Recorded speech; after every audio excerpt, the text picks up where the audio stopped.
ഇനിയിപ്പോൾ BJP നേതാവ് കുമ്മനം രാജശേഖരൻ മാധ്യമങ്ങളോട് അനുവാദം വാങ്ങേണ്ടതാണ്. അതും ലംഘിച്ചു. ഇപ്പോഴത്തെ ദേവസ്വം ബോർഡ് പ്രസിഡന്റും ലംഘിച്ചിരിക്കുകയാണ്. അതുകൊണ്ട് വളരെ വ്യക്തമായി ഭാരതീയ ജനതാ പാർട്ടി ആവശ്യപ്പെടുന്നു, ദേവസ്വം ബോർഡ് പ്രസിഡന്റ് രാജിവെക്കണം. ഈ ബോർഡ് ഒന്നാകെ അംഗങ്ങളും ഉൾപ്പെടുന്ന ബോർഡ് രാജിവെക്കണം. അതോടൊപ്പം തന്നെ ഇത് സംബന്ധിച്ചുണ്ടായിരിക്കുന്ന ദുരൂഹതകൾ നീക്കാൻ അന്വേഷണം CBI ഏറ്റെടുക്കണം, CBIക്ക് വിട്ടുകൊടുക്കണം. കേരള ഗവൺമെൻറ് ശുപാർശ ചെയ്യണം. CBI എന്തുകൊണ്ട് ഏറ്റെടുക്കണം?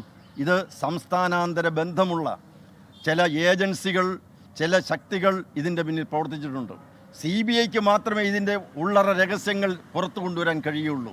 കുറ്റവാളികളെ നിയമത്തിൻ്റെ മുന്നിൽ കൊണ്ടുവരണമെന്നുണ്ടെങ്കിൽ വളരെ വിദഗ്ധമായ അന്വേഷണമാണ് ആവശ്യം, വ്യാപകമായ അന്വേഷണമാണ് ആവശ്യം.